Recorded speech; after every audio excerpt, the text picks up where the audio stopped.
Bonjour et bienvenue dans ce module consacré aux différentes formes que peut prendre le stress.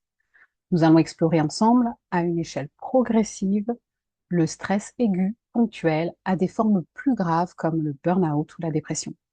L'objectif est de mieux comprendre ces états pour les identifier plus tôt, les apprivoiser et surtout agir avant que le corps et l'esprit nous tirent la sonnette d'alarme.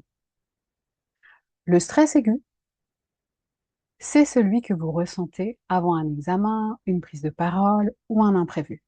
Il est naturel, adaptatif et disparaît une fois la situation résolue.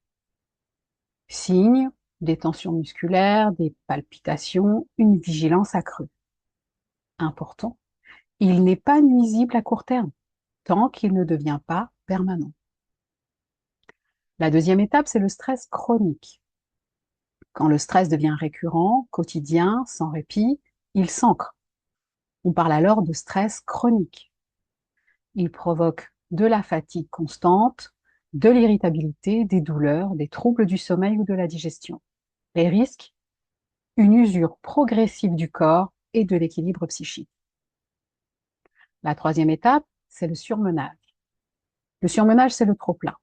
Trop de tâches, trop peu de repos. Le corps commence à dire stop, mais on continue, par devoir ou par automatisme. Les signes, on commence à avoir des petites pertes de mémoire, des difficultés à se concentrer, la sensation d'être débordé en permanence. C'est souvent le précurseur du burn-out. Ensuite, il y a la charge mentale, particulièrement présente chez les personnes qui jonglent avec 1000 responsabilités, travail, foyer, famille. La charge mentale est invisible, mais lourde. Les signes, une rumination mentale, une difficulté à se déconnecter, une fatigue cognitive et une anticipation constante. C'est un stress diffus, mais continu. Les signes, on commence à avoir des crises d'angoisse, des sensations de perte de contrôle, des pleurs ou des colères soudaines. C'est le point de rupture imminent si rien n'est stoppé. L'étape d'après, la fatigue de compassion. Cette forme particulière touche surtout les aidants, soignants, enseignants, parents, ceux qui donnent beaucoup, souvent sans retour suffisant. Les signes, c'est une indifférence croissante, un détachement émotionnel, un sentiment de vide. C'est une fatigue du cœur, du lien, de l'empathie. Ensuite, il y a le bore-out ou le brown-out.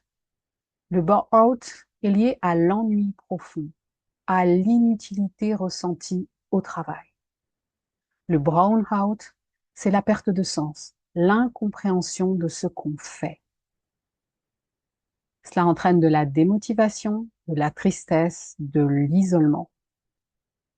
Paradoxalement, le vide peut épuiser autant que le trop-plein. Et puis arrive le burn-out. Le burn-out est un effondrement physique, émotionnel et mental. Le corps lâche. Il n'est plus possible de continuer, on est vidé. Les signes, une fatigue extrême, une perte de sens, des pleurs incontrôlables, des troubles de mémoire, des sensations d'être brisé. C'est un cri de l'organisme qui n'en peut plus. La dépression peut suivre un burn-out ou apparaître indépendamment. C'est une maladie, pas une faiblesse. Les signes, une tristesse intense, une perte d'intérêt, des troubles du sommeil, des idées noires. Elle nécessite un accompagnement médical et psychologique.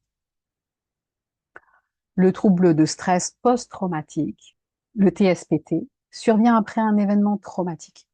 L'esprit reste coincé dans le choc initial, le corps reste en alerte. Les signes, des flashbacks, des cauchemars, des évitements, des hypervigilances. Il demande un soutien thérapeutique spécifique. Comprendre ces différents niveaux, c'est déjà un acte de prévention.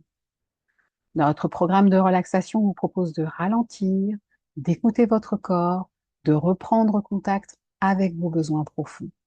Car plus on agit tôt, plus le retour à l'équilibre est doux. Merci de votre écoute et prenez soin de vous.